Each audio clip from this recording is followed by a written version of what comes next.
Olá, queridos amigos, tudo bem com vocês? É uma alegria estar aqui com vocês novamente para juntos estudarmos a lição da Escola Sabatina. Nesse trimestre estamos estudando o Evangelho de Marcos, no trimestre que vem iremos estudar o Evangelho de João. Nós já chegamos à lição de número 7, e a lição de número 7 traz o título Ensinando Discípulos, parte 1. Na semana que vem iremos estudar a parte 2. E o verso para memorizar é um verso que vale a pena em você discutir, conversar, comentar um pouquinho mais aí na sua unidade Escola Sabatina, que se encontra lá no Evangelho de Marcos, capítulo 8, verso 34. Evangelho de Marcos, capítulo 8, verso 34, que diz assim: Então, convocando a multidão e juntamente os seus discípulos, Jesus lhes disse: Se alguém quer vir após mim, negue a si mesmo, tome a sua cruz e siga-me. Esse é um verso que eu gosto muito, porque é um verso que me mostra o chamado de Deus a cada um de nós. Porque, aliás, Deus amou o mundo de tal maneira que deu seu Filho unigênito para que todo que nele crê. Ou seja, é um chamado de Deus a todos. E esse chamado que Deus nos faz, nós devemos fazer então 3 coisas para que possamos realmente seguir Jesus e vir após ele. Primeiramente é negar a si mesmo. Eu devo deixar o meu egocentrismo de lado. Eu devo colocar Deus como realmente sendo Deus da minha vida.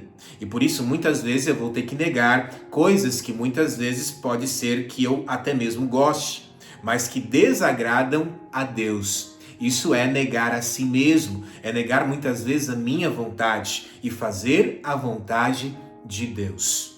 É entender que muitas vezes nós vamos querer fazer o errado, mas Deus pede para fazer o certo. E eu devo realmente negar essa minha vontade, esse meu desejo e buscar sempre fazer o correto de acordo à palavra de Deus. Por isso é muito importante você estudar a lição da Escola Sabatina, porque é muito importante você conhecer cada vez mais a palavra de Deus. Negue a si mesmo. E aí, em seguida, ele diz: tome a sua cruz e siga-me.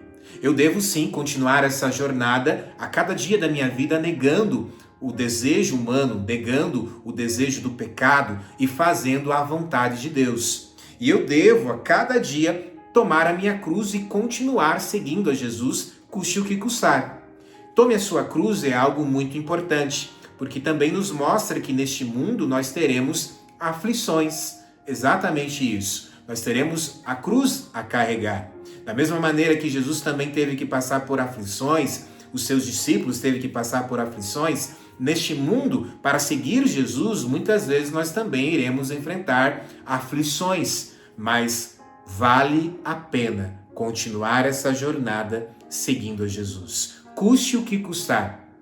Venha sofrer o que tiver que sofrer. Vale a pena, porque no findar dessa jornada teremos o privilégio, a oportunidade, a alegria de estarmos face a face com o nosso Mestre Jesus. Amém? A lição então desta semana vem nos trazendo então esses ensinamentos de Cristo. Ele traz também algo a respeito ali da sua morte, a morte de cruz, mas em especial, Cristo está querendo aqui discipular, fazer um discipulado ali com os seus discípulos. E esse discipulado é algo que Deus quer fazer conosco também hoje, para que nós possamos realmente seguir e fazer a vontade do Mestre e sermos realmente criaturas dele nessa terra, até que ele volte. Amém?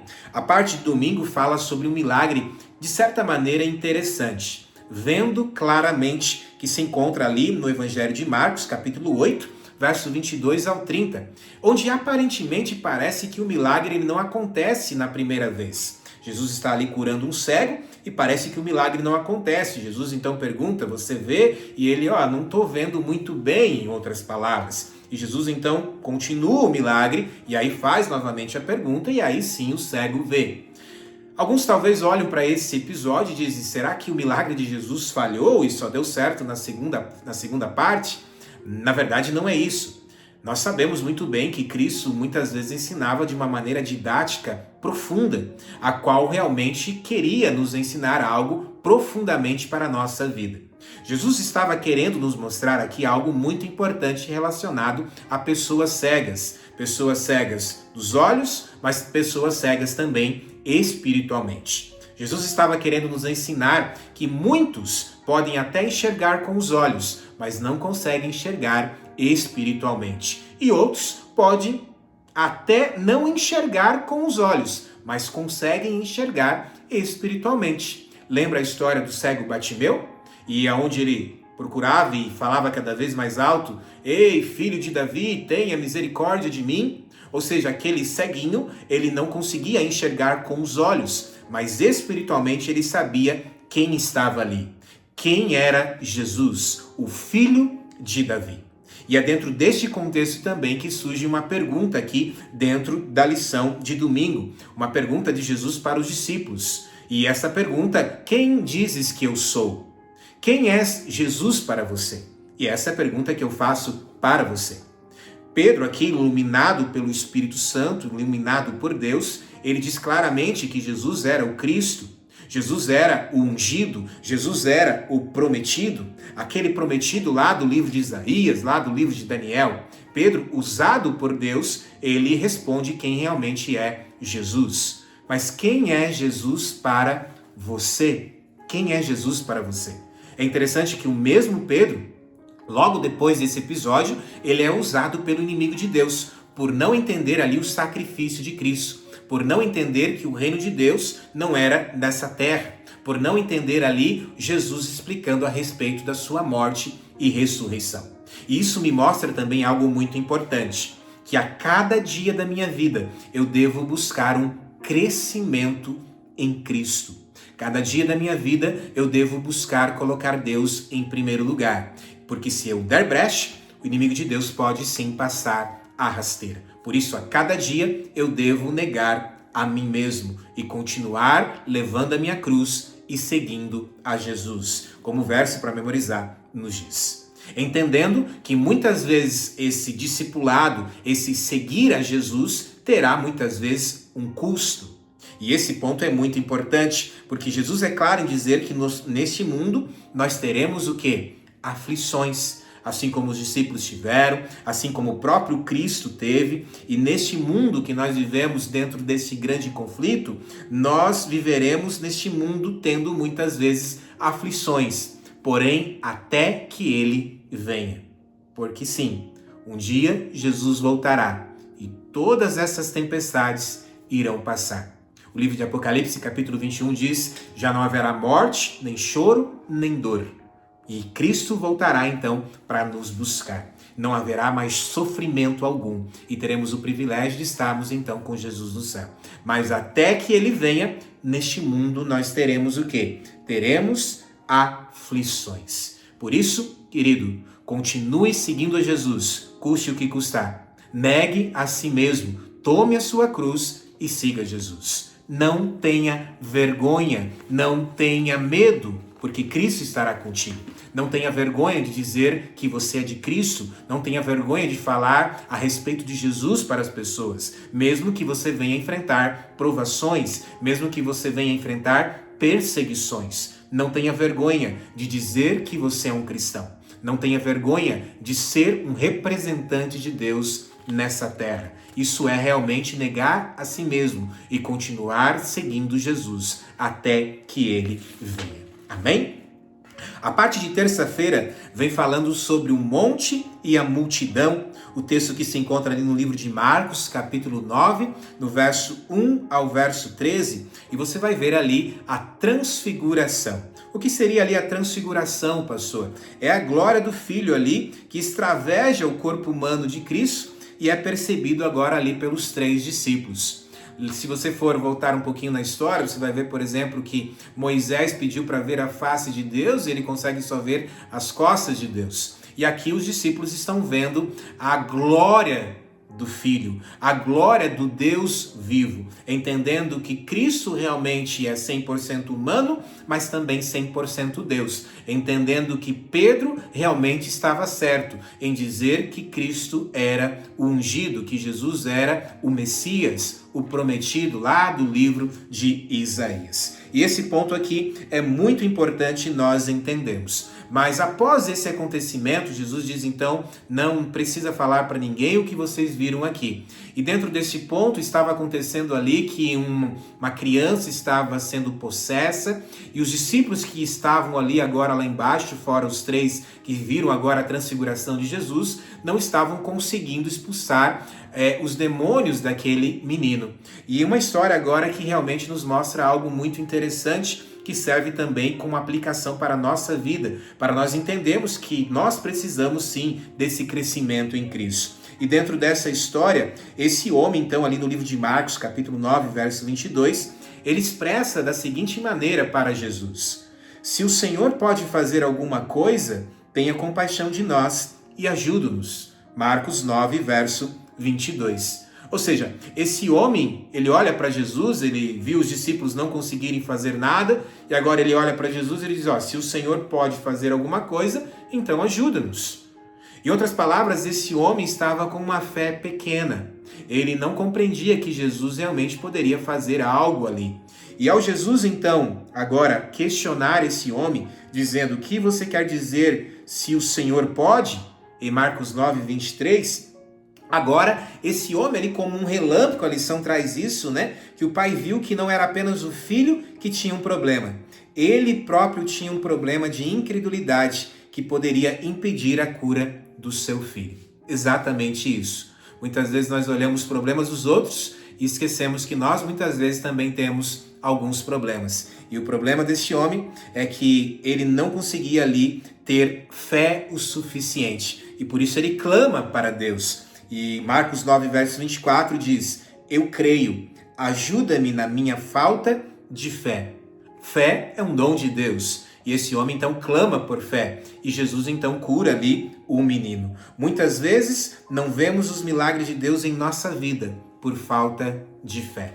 Exatamente isso. Que você possa buscar esse crescimento em Cristo, que é o crescimento também em fé. E possa clamar a Deus para que Deus te dê cada vez mais fé, para você ver os grandes milagres de Deus em nossa vida que acontecem todos os dias. Mas, acima de tudo, poder entender que o maior milagre de todos, como eu passei na lição passada, é o milagre da vida eterna ao lado de Cristo Jesus. Amém? A parte de quarta-feira, quem é o maior? Eu também tenho um título de um sermão meu que leva esse título, quem é o maior, assim como também da parte ali de terça-feira, quem é Jesus para você. E dentro deste contexto, quem é o maior, é realmente compreendermos que muitos de nós seremos rejeitados. Muitos de nós seremos perseguidos. Se nós formos estudar Marcos 8, você vai ver que Jesus ele é rejeitado. Se você for estudar Marcos 9, você vai ver que Jesus ele é entregue. Muitos de nós também seremos rejeitados. Muitos de nós seremos entregue. Mas esse é o maior no reino dos céus. Esse é aquele que coloca Deus em primeiro lugar na sua vida. Que como uma criança com um coração sincero, coloca Deus em primeiro lugar, custe o que custar. Que busca sempre colocar Deus acima de tudo e de todos. Não é ter uma posição maior, não é se preocupar com o que outros irão dizer de você, mas é se preocupar em fazer a vontade de Deus, em agradar a Deus e não a homens. E esse deve ser o nosso intuito dentro desse nosso cristianismo. E isso é realmente crescer em Cristo Jesus. Amém? A parte de quinta-feira, o homem saudável no inferno. E aqui faz uma analogia ao lago de fogo e sua destruição. Eu não irei entrar aqui profundamente na parte teológica desses versos, mas isso aqui fica para você também estudar, talvez aí na sua unidade de escola sabatina, talvez aí na sua casa. Mas eu gostaria de entrar realmente no ponto-chave, que para mim é Jesus ali trazendo realmente essa ideia, que não adianta ganhar a vida inteira aqui nessa terra, as coisas boas nessa terra, e ter uma vida boa aqui nessa terra e perder a vida eterna, a vida que está por vir, a vida que Jesus nos deu direito ao morrer na cruz do Calvário. Muitos buscarão conquistas nessa terra e perderão a vida eterna. E Jesus então nos ensina, não faça isso. E se você tiver que abandonar algo, se você tiver que arrancar algo, se você tiver que abandonar alguma coisa que está te afastando de Cristo, faça isso o quanto antes. Faça isso o quanto antes. Se o teu braço te faz tropeçar, arranque-o. Se o teu olho direito te faz tropeçar, arranque-o. Não está falando de uma forma literal, mas se algo está te fazendo ali tropeçar, fazendo com que você venha consequentemente no futuro perder a vida eterna, abandone isso o quanto antes. Siga Jesus. Siga Jesus. Entregue a sua vida por completo a Ele. E o verso para memorizar, e aqui eu concluo a lição. Se alguém quer vir após mim, negue a si mesmo, tome a sua cruz e siga a esse Cristo. Abandone o que te afasta de Deus e coloque Deus em primeiro lugar na sua vida, porque logo, logo Ele vai voltar e teremos o privilégio de tê-lo face a face conosco, poder abraçá-lo, poder ter a vida eterna ao lado dele, poder rever pessoas queridas que descansam no Senhor, poder estar com a nossa família sem mais choro, sem mais dor, sem mais sofrimento algum. Mas para que isso aconteça, eu preciso realmente continuar seguindo a Jesus, crescendo em Cristo a cada dia da minha vida, colocando Deus em primeiro lugar. Que Deus te abençoe, que você possa aprender com Cristo e os ensinamentos dele na sua vida, e você possa cada vez mais buscar esse crescimento em Cristo e ser cada vez mais um profundo conhecedor da palavra de Deus. Que Deus te ilumine, que Deus te abençoe. Amém.